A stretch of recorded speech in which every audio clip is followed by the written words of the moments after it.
La révolte, c'est la vie. La soumission, c'est la mort.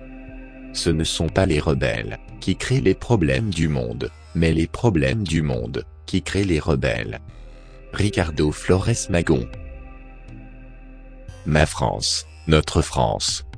Sous le joug d'un apprenti dictateur, aux ordres d'une oligarchie internationale, dont le but est d'enrichir une minorité, appauvrir et affamer la population mondiale, utilise les moyens les plus coercitifs pour museler la contestation et faire taire les oppositions, est en danger de décomposition. Les choix sont simples. Ou vivre dans une société verrouillée, fliquée, contraignante, réductrice, appauvrissante, égoïste, individualiste, anesthésiante, suicidaire.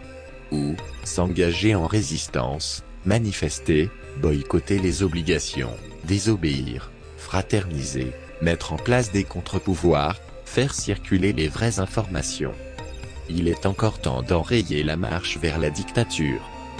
Aujourd'hui, la société capitaliste libérale est remise en cause partout dans le monde. En France, une caste établie craint les mouvements populaires qui pourraient donner plus de pouvoir au peuple, notamment à travers les référendums et la mise en place d'une démocratie citoyenne. Macron tente par tous les moyens d'empêcher les Français d'envisager une autre forme de société.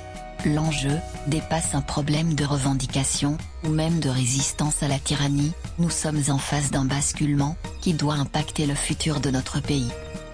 Cette perspective rend fébrile le pouvoir, qui attend un événement qu'il pourrait utiliser pour détourner les Français du mouvement. Il est vrai que la tyrannie que subissent les plus défavorisés et les classes moyennes génère une colère tout à fait légitime. Mais ne lui donnons pas cette possibilité, atteignons la masse nécessaire où il n'aura plus aucun moyen de pression, boycottons les contraintes. Rassemblons-nous le plus largement possible, au-delà des sensibilités politiques, religieuses ou de couleur de peau. D'abord, ne rien attendre des élections, qui ne permettront pas de faire apparaître de nouvelles idées. Ne pas écouter les nouveaux philosophes et autres experts qui ont peur de mourir, par crainte que leur nom s'efface de l'histoire. Tous ceux-ci n'ont pas d'autre vision du futur que dans une féodalité financière technologique. Ce n'est pas eux qui vont réinventer la France. La culture capitaliste n'a jamais engendré de grands penseurs. La France a toujours été un exemple pour le monde, une source d'inspiration, un modèle social et culturel, une puissance industrielle et militaire de premier ordre, avec un constant besoin d'aller de l'avant et d'améliorer le sort des citoyens. Aujourd'hui, l'argent roi nous a conduits dans une société de médiocrité, où la réflexion et l'analyse n'ont plus cours, où la prévision et l'anticipation sont considérées comme sans intérêt. Seul le profit à court terme est devenu le dogme, en faisant fi des besoins de la population. Travailler, consommer, écouter la télé et ne pas penser, tel est le nouveau leitmotiv des dirigeants de ce pays. Tout le passé florissant de la France serait le résidu d'une vision archaïque et utopique qu'il faudrait oublier ? Non, ce n'est pas possible. Sans vouloir revenir en arrière, il faut reconquérir toutes les raisons du bien-être des Français, qui ont été saccagées durant des décennies, sur l'autel du profit. Nous sommes dans un pays qui était riche et bien équipé, en services publics, en centres de santé, en transport collectif, en infrastructures routières, en industrie lourde et technologique. Tout ceci a été bradé à des fonds financiers, qui ont tout détruit, avec la complicité de gouvernants, totalement inféodés aux banques internationales et aux grandes entreprises capitalistes, qui alimentent leurs fonds électoraux. Réinventer la France, pourquoi ?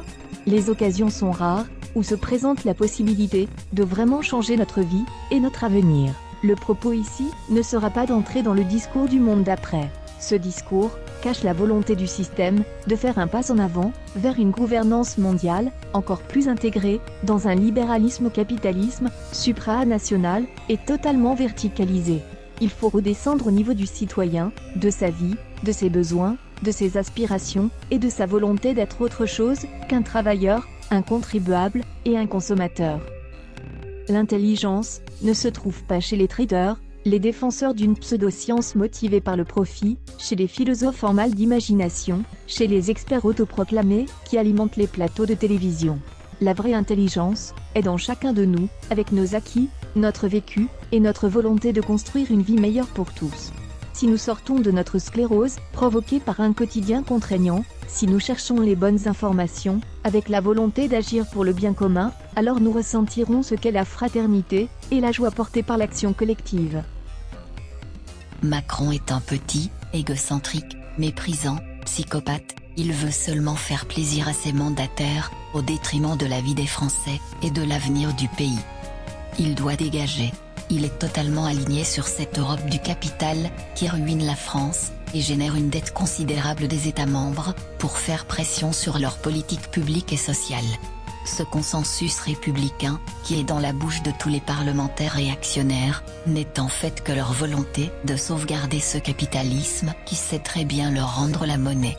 C'est lui qui pille la terre, ruine les peuples, provoque des crises, il faut en finir avec cette tyrannie.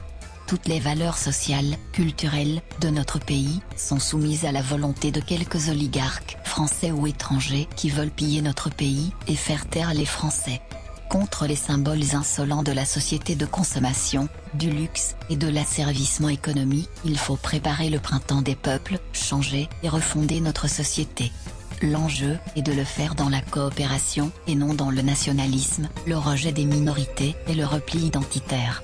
Les représentants politiques, et les gouvernants, sont gestionnaires, clientélistes, à la traîne, dépassés, et défenseurs d'un système obsolète. On observe déjà de nouveaux engagements individuels et collectifs pour repenser la vie et construire des projets ensemble. Développement de l'entrepreneuriat sociétal, initiatives de territoires en transition, de permaculture, d'activisme citoyen, de nouvelles solidarités, bénévolat, projets associatifs, clusters et incubateurs de projets responsables, écosystèmes créatifs, nouveaux quartiers. Du rejet au projet de société, notre devoir est de construire dès aujourd'hui, et tous ensemble, les bases d'une démocratie pas simplement participative, ou délibérative, mais véritablement agissante. Il nous appartient de bâtir une humanité meilleure, pour élever l'homme et la société, voilà le débat, voilà le projet pour tirer parti de la crise, sortir du chaos, et accompagner une mutation vers un avenir souhaitable. Comptez sur vous.